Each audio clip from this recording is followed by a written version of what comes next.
Mesdames et messieurs, amis de Sengui TV, encore une fois, bonjour et surtout bienvenue sur notre chaîne Sengui TV. Comme vous le savez, Tolobaki Sengui TV est la chaîne Oyo. Donc, on met informations partout où nous sommes. Nous sommes ici à Cape Town aujourd'hui. Cape Town est la grande ville d'Afrique du Sud, une grande ville parmi les plus belles villes du monde. C'est pourquoi tous les fiers là où nous sommes à Cape Town, ville où ils ont à Paris, ville où ils ont à New York, ville où ils ont à Boston, ville où ils ont à Québec. Batunion sur la Moukili, va découvrir la grande ville du monde. Donc aujourd'hui, tu vas parler sur la musique congolaise. Vous savez, la musique congolaise, les musiques Oyo, partout où nous les Congolais nous sommes dans le monde, tous les artistes passer ma carrière auprès des grands, auprès des musiciens congolais et ils vont évoluer en solo partout où se retrouver. Aujourd'hui, nous allons recevoir une star surtout montante dans la musique congolaise ici en Afrique du Sud. Il s'appelle Stone Ngandu Aquarius. Aquarius Oyo Adusala Musala Awa lelo na Cape Town ezali komonana. Yango wana tonga to solana ye. Il fit aussi l'un des musiciens de Fally Ipupa. Abandi ko sala musique na Kinshasa pe aye awa pe azo continuer yango. Yango lelo pour la toute première fois awa na chaîne Nabino Yasika Sengui TV, nous avons voulu parler avec lui pour toyeba Moussani Azosala à Cape Town et Jean ni la musique Azosala parce que ici vous savez nous sommes dans un pays anglophone, tout ça Mindele et surtout la musique congolaise ezaka ka la milieu na biso. Ezaka pour na neto baka ghetto na biso ba congolais mais lui il est un peu c'est comme si dans la musique mususu a comme ko kenya na monde mususu yango to ngaito solana ye teba et le Ronini est poussé à sa carrière Oyo a comme ça lelo malgré qu'il est congolais et qu'il est toujours dans la musique congolaise. Donc sans plus tarder, je vais le faire introduire dans notre plateau ici.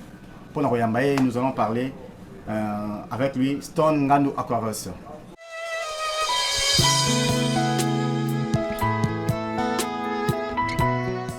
Merci, nous sommes ici, nous disons aussi grand merci à l'ingénieur Bruno, le propriétaire du studio Jiben Awa, à Cape Town et plus précisément à Wembeck. Donc, Baoyo Balinga Kosa la musique, Baoyo Balinga Kapromi son qualité Kitoko. Mingi Tozala s'adresser à Jiben de l'ingénieur Bruno, qui est partenaire de tous les temps et de tous les jours. Merci pour l'invitation, Stone Ngandu. En tout cas, c'est fait pour Yamba na plateau. Encore une fois, bonjour. Bonjour, c'est un plaisir qu'on Zalana ou plaisir pour moi. En tout cas, c'est fait pour Yamba parce que Stone musique Zosala, Tina musique Zosala, comme pesa biso baligné mususu comme la biso maramu Zosala. Maintenant, il auto parler sérieux sur carrière na yo et surtout sur tes projets. C'est la toute première fois on a vraiment en direct comme ça. Nanga to au fumona biso motema to sur toi et surtout ce que tu fais comme musique ici en Afrique du Sud. Est-ce que d'entrée de jeu, ok, qu'on s'est présenté, qui est Stone Ngandu Aquarius? Ouais, d'abord on appelle si tout beauté et surtout ma famille nanga. Bonne année Nabino, Chico, Yannick, Jonathan, Enoch, Noëlla, na maman Ogi. Nga kombo nanga Stone Ngandu Aquarius na baki ça pour na Yobikande Zalaka et ça la moi bien quoi. Et puis na botama na février donc les deux anniversaire nanga le 6. Wow. Bon anniversaire. Merci. Donc bana o botama na février à partir il y a le 21 janvier.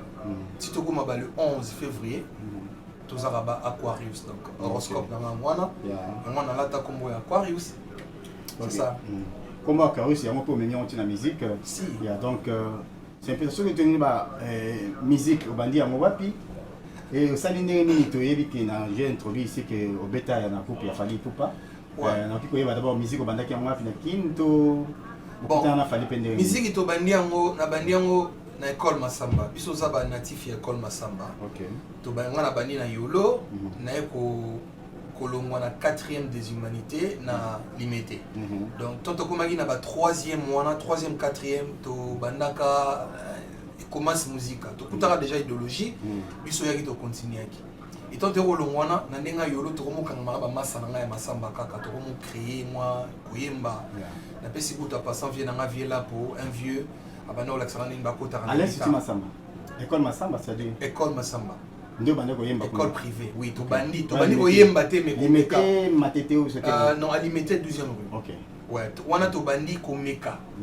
Comme une mission, juste qu'à sentiment. na développé aussi moi moké na yolo ndi na utolo ba vieux lapo un vieux de Bambelota azola tsanga ndinga bakota na guitare na bandi okola moi guitare tant to longo avant na zo diplôme nanga ezana leki ya Lola mwana vieux dindo Lola mwana leki ni moko boy jangi a créé un mouvement na e bakota ba c'est quoi ba mabanga kuna na yolo nouvelle impact ndeto na yo ko taper na mouvement wana tozaki na ba masanga ba jekamine et puis to venant n'est pas les grands Fali à l'époque na meki et bika koyekola koyemba koyekola gamme na yo qui n'est pas chanceler des imboissé masola les hommes masola ba 2003 bilo mwandi mwa na yo longa pas des imboissé à l'empela asali mouvement na kesu test bazwinga mais na se retrouver parce que na négligé ba déjà une équipe na bango ba créer qui ba miel banani ba kanza na rolunga wana na yo kende pa ya Dakumuda kwa comment les frères Christian yende mutu so encadré nga pena commission musicien au kota studio alinga kinga trop apese nga ba opportunité comprendre nga pena yi kino via la chambre likolo nga ala linasi Dakumuda nyuma lo vie pena linga nga trop wana ba 2005 kolongwa wana nde sikoyo fallait sali 3 chemins et il a besoin ya bato ba accompagner na kenda rapé ko meka chance na kuna.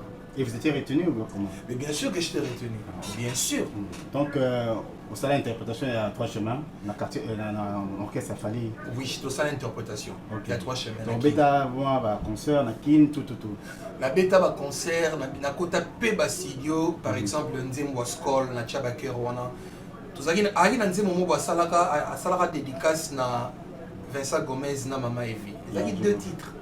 Titre moi quoi Mbakiango solo donc en mono puis ça Kabaker. Deuxième titre n'est au Sarasiko ba vocal mais en duo. Donc oui mango 2. Premier vocal. OK. Ngana sara vocal wana na master nanga Eric Kalala Raimovic. Il y a comment au sambela déjà quoi. OK. Ba téléspectateur ba internet na biso balingaka TikTok hein. Na moni bon banda ba explication comment peut se mêler mais ça bien. Pour l'internaute, bayokayo. Ce qu'on peut savoir d'abord solo vocal. Bon, solo vocal wana nazo mbango ebima ezali. Soki pena bato pena ba banda mouvement wana ba ebi mouvement na banzembo na nyonso. Na 2006. Toyemba tobina la mama evie. Bana nyonso tokota na piste. Tobini sa maman Oyemogo Fali. So biso to comme un vocal naimba de génération en génération date historique yo tokobosa na te. Joyeux anniversaire maman Evie. Happy birthday to you. To you my Evie. Wow. Et après Fali Après Fali. Qu'est-ce qui n'allait pas chez Fali et ça que Otika Fali. Ah bon moi nakolo moi bakanaï genre kake genre que ozo pesa oyo zanango parce que moni série wana réalité zaki nini réalité et la sika de 1 et de 2 na répétition pour mutu a interpréter Fali et ça va moi passer parce que mutando ça na bien on a kuta que zaka Tony place aux ambote na yo Tony qui est aux États-Unis. Oui, Tony attends les États-Unis parce que tant ngana yé na bande ko interpréter pe moi bien voya leader ce qui azati na répétition pour tout ça rabaké en RP ça parce que ben fort on a no ça tellement trop au moins tu go va faire sentir yo pena nos éléments au pena to luka mais tant yo comme attends mususu voyage au tika ba privilégié ba gi déjà disons ba la qui on a pena réalité il y avait des privilégiés OK bango nano ba genre ka ki koloka paza mais bango siko baza il faut ba réunir dans système d'origine avant bandal bilo wana et jouera pena facteur mo makasi na orchestre wana bon peut-être patience pe foot mais nga nazali na patienté voilà na kitara na donc na kitanga moko non les ngatolo ngolo mai na monoko soko ko bete soma eloko mo ya souvenir a fallu interpréter vraiment au pona yo mona ah ouais et ça la on a koki ko meka ko beta à l'époque et maintenant c'est ça fallait tant interpréter quoi OK.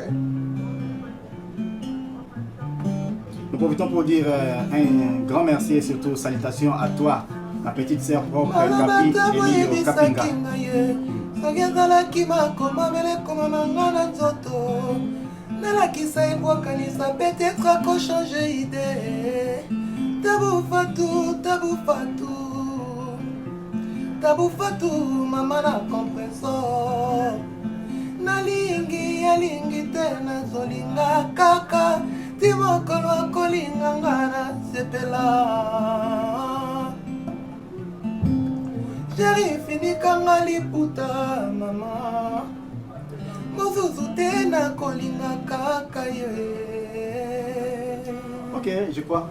On a eu le premier album à Fali, donc Arsenal a travaillé à l'autre. Non, Arsenal l'a travaillé, mais Ezaki, au moins ici quoi tourno sandeni. Na concert toi qui na chance ya wemba deux chansons, biso ba musicien. Tourno yemba éternellement na kokoko.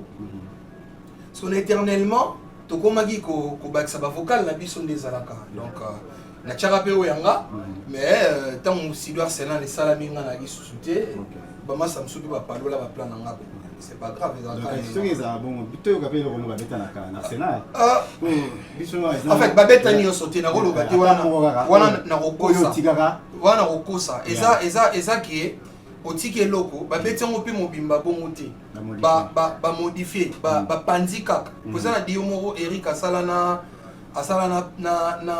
ex président nanga ezaka su ndeni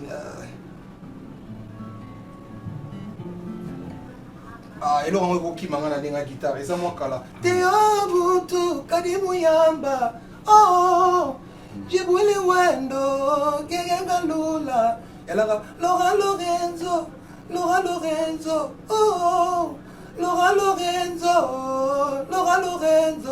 oh, Laura Matisinga, Gomba Gogotaye, c'était misato na nangaye. On a vocal na ngi moi. OK, tu as un album Arsenal. Non, balongo la côté wana ba chaka moi. Aujourd'hui vous avez quitté chez Fali et quelles sont vos relations? Lelo Solara bien non, Kala, tant ou baira en 2010 tokutanaka tokutanaka pe na bana mai tout to Solara pe bien. Tant ou baira ozonga kin. Na meka obengi mo 2 fois 3 fois mais il faut comprendre un peu que makambo belé pe ya comment makambo belé donc et moi royamba et moi pas si tant so rozo fly tout ça na ndenge wana mais relation ça bien parce que to wele lo hotel alors je veux avoir une bonne relation avec Fali très bien et Lelo ozonga la musique na ndeni OK il y a tout ce qu'il faut et zo qui n'est bien près à coli fort obi que a combien nous té parce que la musique to koma raté mais place on a déjà zali et ça la place mon go to lu kapé to koma donc veut dire azana monopole public donc batuba oyoka et pena un peu partout et ça déjà très bien. Merci Songando en tout cas nabi ke batebé bazo na biso au CP. Nous voulons dire aussi merci à Bino Batouza à Paris, Blaise Koya mon ami, Matou Wilfried Ndotoni à Paris, sans oublier Doudou Kalonji Chepela, Doudou Longangue, Kele Longangue Doudou, Tobo Santé grande sœur propre Marie Claude Longangue Kele, Tobo Santé Bozali Ebele vraiment na Paris kuna na Canada, Tobo Santé Simba na Canada, Aimé Ilunga na Canada, Bozali Ebele donc nous allons continuer avec son dernier qui est l'autre analyse sur la musique congolaise, Zende na Lobaki Nayo, analyse de la musique congolaise avant à Cape Town. Ouais. Comment non bah au la musique congolaise au bien au bêta avant à Cape Town les andengini. Et ça une bonne musique, toute la musique mon interprétation à cabaret ni tout baka. Ah bon en fait, les musique à cabaret, les musique à cabaret, mais écoquipé. Kobimisa yo soki yo moko idéologie zali soki bouleza parce que au moins musique à cabaret et puis ça peut battre belle opportunité en fait biso to banda na cabaret mutu to banda na cabaret o banda ba moko te so ineni mais si vraiment musique à Cape Town et ça en réalité mon il faut vraiment osana vision oko tika la kaka na musique à cabaret oko tika la na musique communautaire te parce que et au moment vraiment pas été nga na l'exemple oyo ba master nanga baleki oyo bakoya nsima fo batala na bandaka musique ya communauté kaka na Cape Town nabeta mpe babipai moko boye ntan mosusu baartiste oyo balaka awa babetisango nano te etant ke musicien diaspora osaka bainterprétation mozo convaincre bato ya ebele vraiment baya kotala ndule na osi ozo interpréter ngo déjà moins bien opesa moi image wana mais il faut pas kofanda ka wana faut ko développer skills siko elo les ozanga musique congolaise kaka ya mo ebima pe na milieu sud-africain na milieu sud-africain disons ah bon promotion ya bino d'artiste au Bozali oui promotion ya ozotuna en général to biso en général en général les promotion parce que musique il fait côté na milieu pièce Bozali ça c'est vrai en général les promotion musique congolaise les a promotionné mal qualité il y a Moussala donc ton ba qualité donc ba clip tout ça il faut ça pena donc professionnel pour adversaire na bino ba sud-africain sur autant clip il y a jeune talent et coupa déjà si vous voyez sur les clips nous a déjà ma qualité déjà zo bon promotion qualité na genre ya musique yemba na lingala mais musique wana il faut tengama donc il faut la nanzela et siko wuti voilà na kodisco Cape Town donc en général les accords promotion qualité est bien voilà surtout quand na biso awa il faut siko donc au s'adapter na oui ba moi muke aussi parce que biso musicien de sika to okende faut benda les arrandé moi le temps on fait des koto faut benda pe moi mayela koto osangisi na oyo ozwaki na mboka omeyi kosala fusion wana ekokende moi bien na olinga obetela biso na 2000 je crois c'était quand votre album votre premier album coup de foudre ezalaki na 2000 ezalaki 2016 nde tobimisaki ya nayebi mwa kala ouais en tout cas nayoka album wana ezalaki plaisir à trop banzembo kitoko osalaki na olinga tobeta mwa mpo tozwa mwa son moko image réalité ya musique osalaka nano en dehors il y a musique aux obéta Léona Cape Town aux hommes exception la musique congolaise au Sénégal en 2016 c'est là mais quand on c'est mon il y a tout guitare on va tout bas là on va comprendre nani to yambi na poko lelo na moi la diva c'est pas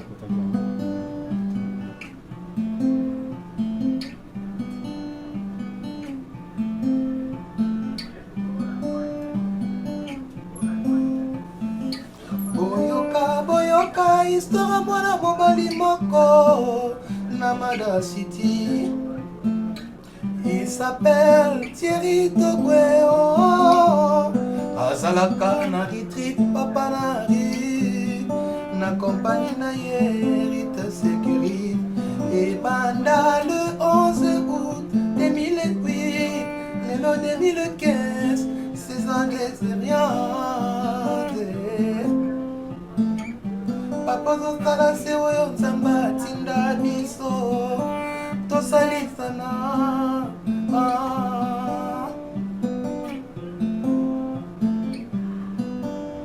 Thierry Togwe, on ne change pas l'équipe qui gagne. Ozama yo fort Thierry Togwe, les boss. Mon ami. La communauté très important. Une grande salutation à toi Thierry Togo, ouais, papa Nariste. Merci à toi, maman Olga. Maman Olga, Madame des fleurs. Merci à toi aussi mon ami Francis Mavungo. Sans oublier Alain Mavungo. José Batessa, Louis XIV, l'homme qui a connu Diego Cao. José Batessa, Louis XIV, l'homme qui a connu Diego Cao. Sans oublier notre partenaire de tous les temps aussi, Willy Kassa.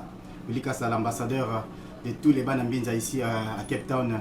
Tobo Sanyote na Mama Peggy, Bisca Bozali. Donc, au bas aussi la musique congolaise, après tout le monde d'un coup, au changer musique, au changer genre de musique. Et là, on est ça qui est bon. Car milliers de gens qui ont ça qui est au long la musique congolaise. De l'autre, on a mingi sur Instagram, tu vois, aux obés tabilo qu'on a aux obés tabilo musique moko world, hein, tu bien en bongo ou bien amis. Ouverte. Ouverte. Tout chani moi. Ok. Attends, il y a des choses à congolais pe. Babindé bazo ka. Mon la vidéo na quand babindé bazo ka, babindé bazo bina yo. C'était comment? Bon en fait, changement. Tobani dans la musique à Congo, auto lingara trop, on a lingara peu trop tisiko. Mais écoute, on a une réalité belle, en fait, limitée un peu. Aux hommes qui oyembi na malam. Ce que balai va consommer. Public est sur place. Public est sur place. Va consommer comment? surtout à l'année en fait na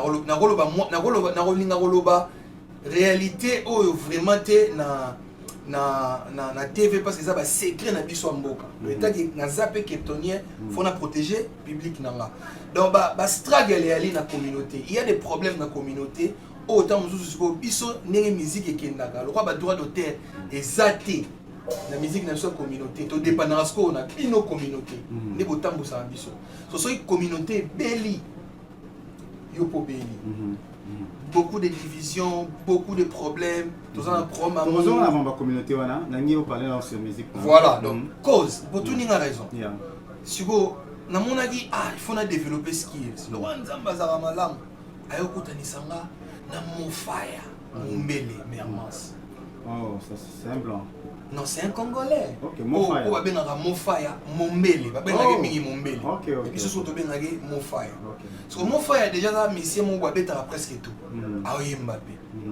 Ok.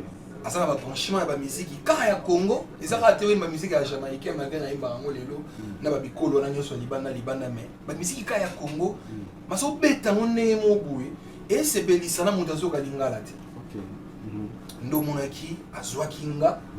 Encadré parce que ça le roi na songé les soit zéro au bande yo la ba lyrics so supena utali na YouTube obimisi ba notanga malobana na anglais oyemba ndenge wana ezaki monde muso asika ezwaki ngape montant les lope na omosala on pe na ndenge nanga atapazate na za pepele mbote na yo mofa ya mermas mombele donc ce que tu comprends c'est toi Aquarius lelo ozo évoluer na mombele na mombela za surtout aux États-Unis on a évolué na Afro Fiesta oyo mombela zali fondateur ya groupe wana groupe ezali nga nazana bango étant que leader na chant mais présidente donc ngape ba encadrer ngape na ba doyo bazawana mais na chande numéro 1 na bango ngai non lingato tia ba internet na biso vraiment topesa bango esengo to loba pourquoi bete sono banzembo na mona Instagram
Ouais, en tout cas, bon, ça c'est Taboulay ou quoi? Ouais, ça c'est Taboulay, Maria Chantal. Ok.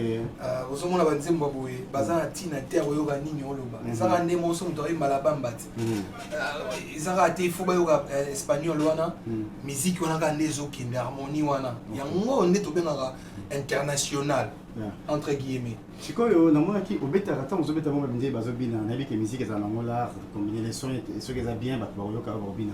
Mais chikoyo interprétation de ça là na nzembo la chanson anglaise.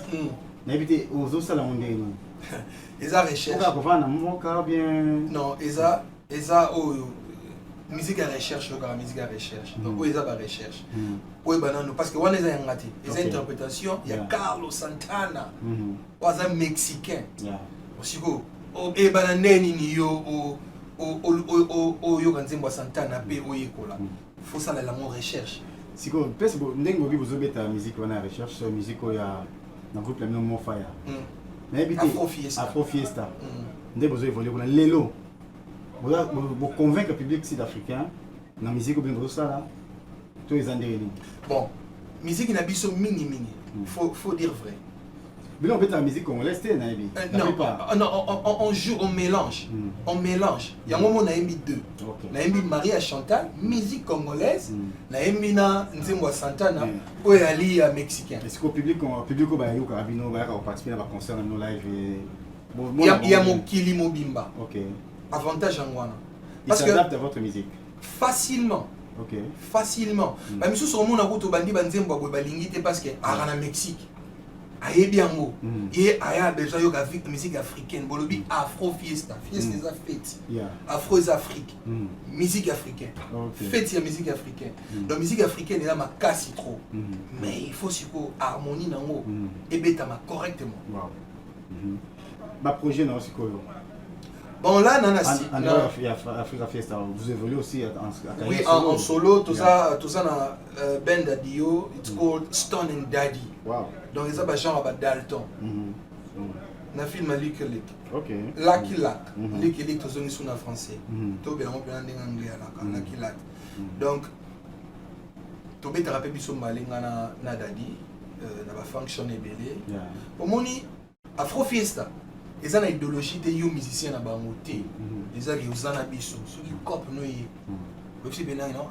mon frère, cop et il a fait cop. Sans problème, on cop. Ça tranquille. Moutouto ça rango.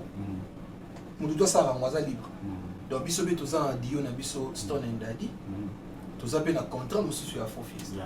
Le autre problème dans la musique congolaise, le lot est sous tabouté. Tous ont évolution des musiciens, le lot ça la carrière na bango. Yo za libanda mboka avec la musique na Congo foot à la télé est-ce que bino pe bozo continuer na rythme na pona bobeta ndeni bozo ka salaire bozo foot bino to vous avez un contrat parce que nous sommes ici dans un pays un peu avancé est-ce que vous avez un contrat to bozo évoluer ndengeni parce que le lot tout la musique congolais bozo la par rapport à la musique na biso vérité ça pour les amis balé sans bêta na communauté n'engé pe na bande ko bêta je respecte la communauté mais vérité na musique sans bêta na communauté milelo na milelo ba problème nazo ba problème ba yage non robeta contrat mon boita msusu ba proposer ka ta msusu 1500 na instrument na 4 so yo faut masco full band a ofuta ba yande OK on a communauté ezo bima pena ke ba problème donc musicien tout il y a Captain en communauté, galère danger. Bamasta baïbi. Mouta contredire azati. Mouta jambon malunga azati. Na musique communautaire. Azarate, azate, ezalate. Si qu'on a faux, on a mon frère. Ah, kuna siko respect. Au petit moi 3 heures de temps maximum.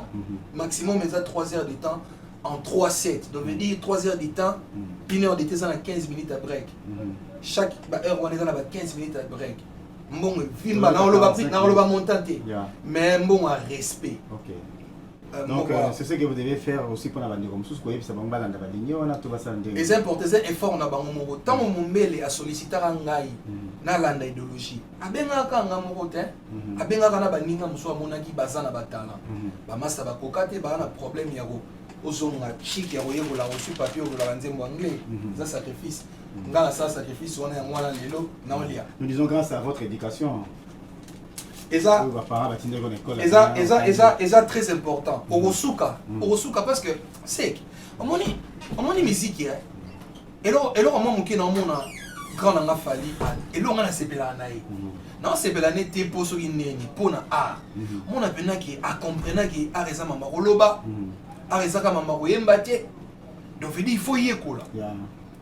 Interview aussi go so batini na SABC kuna ba wani ataka ba anglais osuka wapi ba makambo na tuzo compter donc so ki chike zalaki eko aider au monde malgré foyer ko la kaka donc ba musicien communautaire il faut apprendre les lots hein pas qu'il ne ba classe ba yeko la parce que ils a pas si les lots pour convaincre par exemple le public sud-africain la musique comme nous ça ndemonangai eza impossible pour convaincre public oyo tozana bango a sur place eza impossible na musique wana ya beat wana ya rumba wana mon cher okoba nango depuis les lotilobi et l'autre pour pas comprendre mais ce qui peut-être au quotidien on a moi ba blague au quotidien au Betty break au solo na bato au créer ambiance au bagisi comédie na kati au bagisi acting na kati au bagisi story au kati break au Betty au bano bete bato li solo mo salama na bande na 1960 on est là au vanda nie aoyoka au quotidien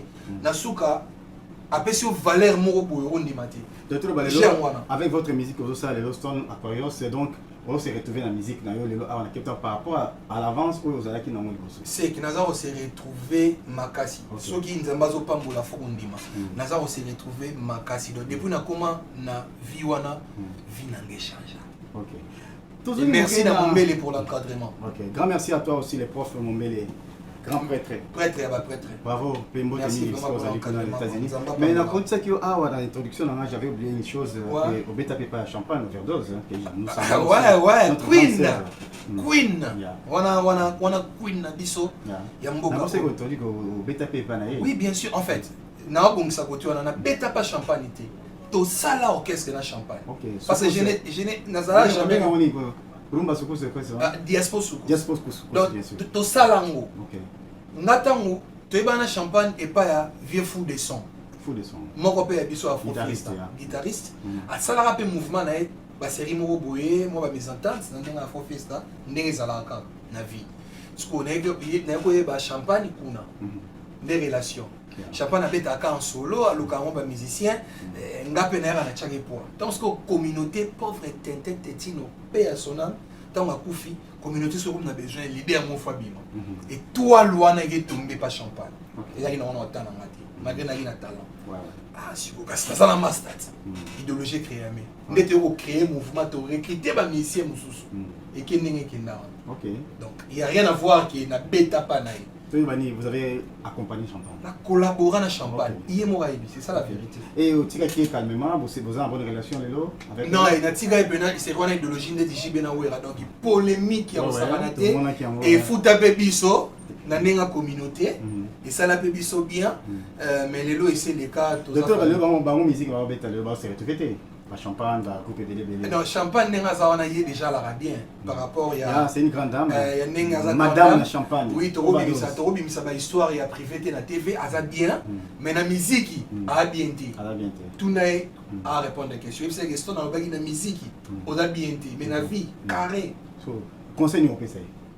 Bon, conseil nous PC Zali, Yazari no mutali bosso oyo, Mombele enviaka azanaï parce que Champagne, aza ben artiste ou on a respectaka. Et tant qu'artiste, on a bien au Congo. On a bien la vie, il y a déjà dans le mouvement, on a bien la ba kermesse à Moulodiaka. Champagne, on a ben artiste. La grande sœur a gel le coq qui gèle chaud qui on a ba famille aussi. On a ba famille, ouais. Donc aux hommes on a su OK. Ah ouais, père déjà dans le colo, on a fait mito tomber il y a pauvre Pépé Calais. Il y a même Mombela, voilà une histoire de musique qui a Cape Town. Champagne a déjà copine déjà, toi on a déjà la mais tant soit bon sa vision là. Ayo kota sikona maramna biso ya barumba. Quel conseil obi au PSAS? Bon la ninga na fungola moi muke pour c'est important. Toko kataragati. Les opportunités na zui. Les lois zobeta musique wa zobeta wana. Talent ezali, mais genre à musique na isika aza robete la mo na limite les revenus zali parce que naza mutu oyo ya domaine moko na revenus zate ayebi. Avant confinement elle joue là-bas chaque dimanche à Mofa là-bas sortir je pense. Ah bon je sais pas. Yo depuis au Cameroun on connaît la musique na été. Nakenda ba 2 fois 3 fois. Vous avez aussi beaucoup des amis ici à Cape Town qui font la musique par exemple Juvenal, vos relations avec Juvenal par exemple. On se parle pas. Mais il était votre ami quand même. Azalaga collègue in orchestre. Yes. Mais on sait pas. Quelles sont les différences? Vous avez été pour en fait, les amis mingi batu bazo sala confusion. Au moins, tu copies la musique ya musique ya Congo. C'est ça la musique congolaise. Tu copies, il faut retika. On a peine à musicien peu esprit. Il y a bout à l'époque. Maintenant, on va encadrer une bataille sur la musique, ils ont politesse, ils ont la fierté, musique, ils ont art, boulot. Mbamoro. Na comprena na boma moto na ba massa tout na koma na bien parce que ba massa pe faut pas comprendre na part na bango au moins to kanga mamba mo facile parce que pour moi to kanga mais parce que massa comprendre na terre tika non mémoire mais ranki mais yate non affaire à notre partenaire de tous les temps c'est ça musique on ils ont un projet na lelo en dehors il y a Afro Fiesta quels sont vos projets lelo au bilan de l'album. Non, single. Sorti, tu peux noter.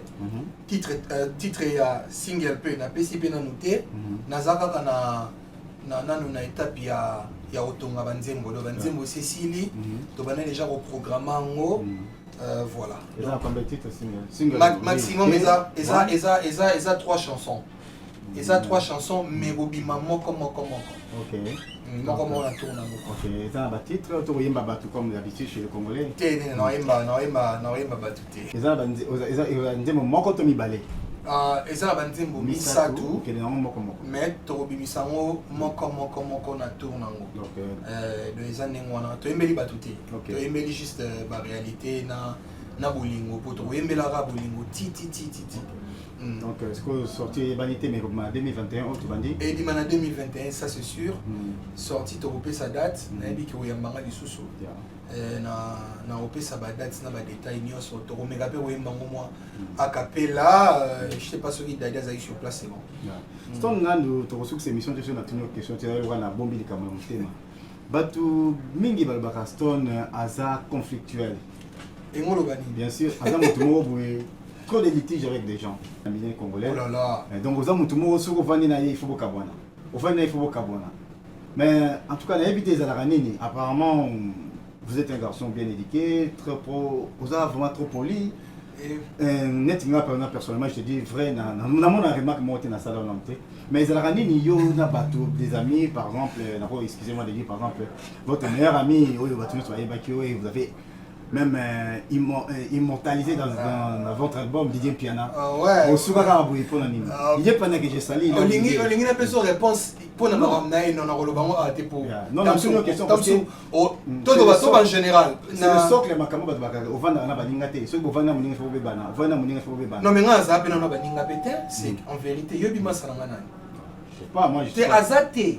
Non c'est vérité. Mais c'est pourquoi la preuve on a les cambo photo le bango. Il y a que je connais avec vous tout le temps tous les jours on venait chez vous. Il y a un lobby. On était dans une émission internet. Excusez-moi nako moyen na beta li solo on a été parce que ça bena privé donc on a photo le dans émission mais na ndenge pour en général na comprendre les questions non. En général ngana rananu na ba master penate ki ami azaté.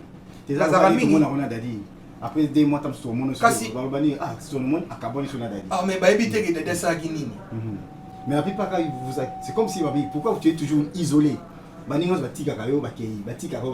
répondu donc déjà information les faux.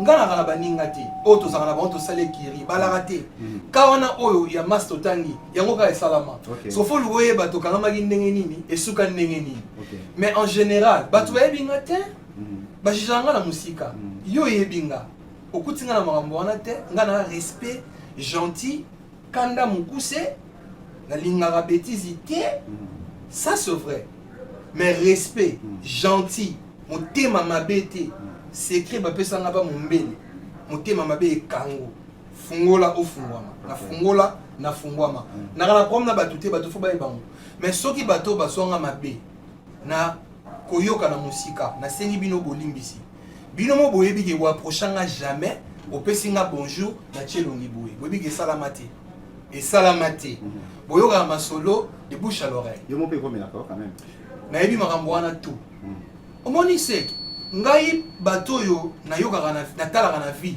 ezaka ba vie kofi tala ba problème vient na zanango mais soko bandula na ba témoignage ya malamu tala pebele game ekende bongo game ekende ba obude yo continuer ça malamu toi tu dois continuer la vie c'est comme ça ba master wana o ba lo ba bongo ba ebini ba mona na mbunzu o en tout cas bayebi sek secret za moko muta mutema ba ko succès na vie o wana loi na tie soko zo mona vie na ngefungwama na clean donc Stone Ngandu à la clean. Clean na osala jamais kutu. Ba tu vas penser ça mutu mabe. Non, et ko so te so mutalo lendo, il se fier les oui. Plus.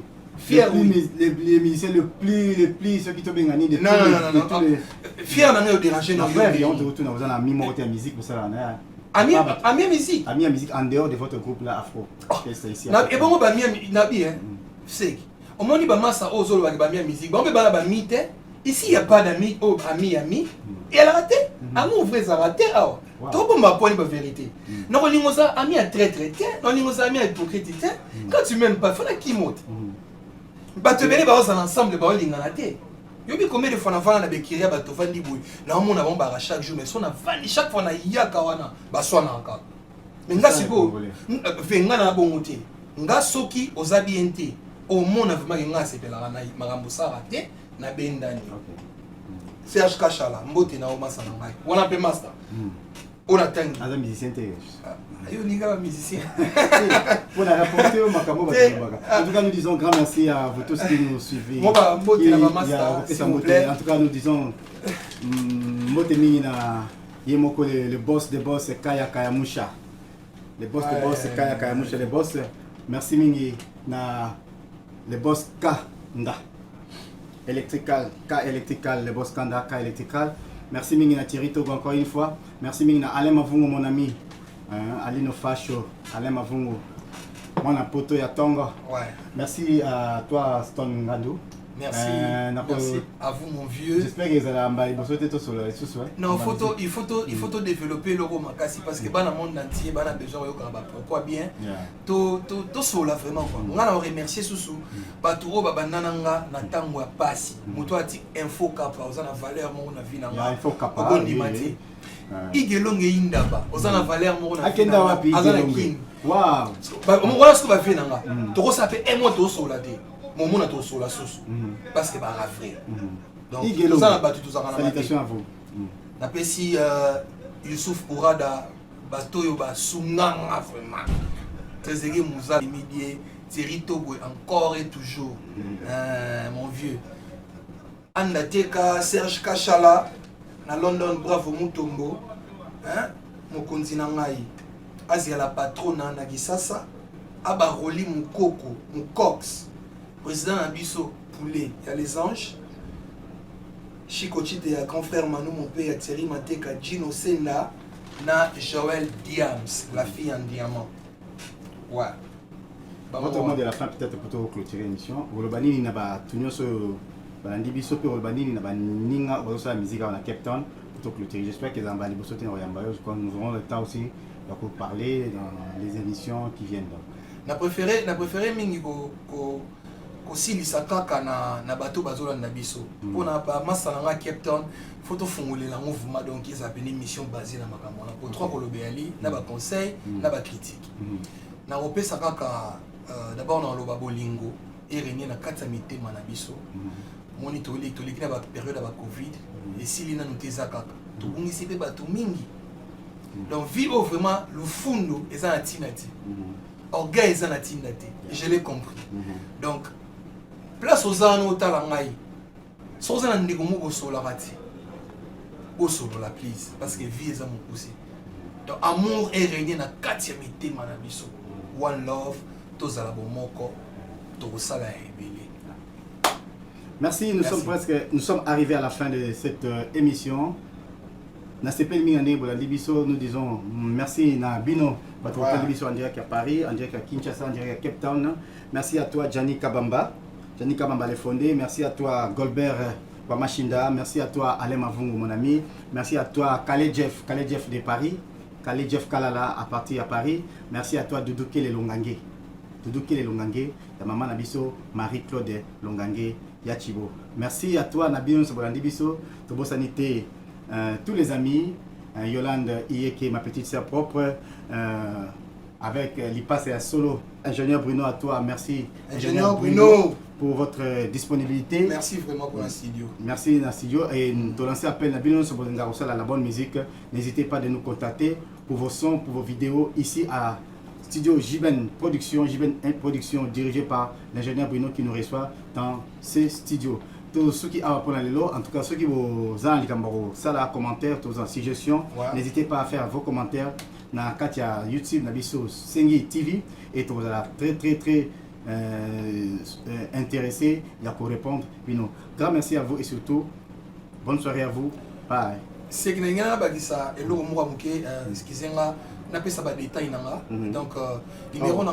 numéro est plus 27 83 20 40 506. Dans Instagram, au betika Stone Ngando, sans kucha espace, au condition Stone Ngando. Na Facebook, nazali Aquarius Stone Ngando. Donc voilà, donc tout quand ma côté on est ça bien. Dans le bandel sous numéro est plus 27 83 20 40 506. Instagram Stone Ngando sans espace, au condition na Facebook nazali Aquarius Stone Ngando. Ozonga wana email nange ali stonengando@gmail.com.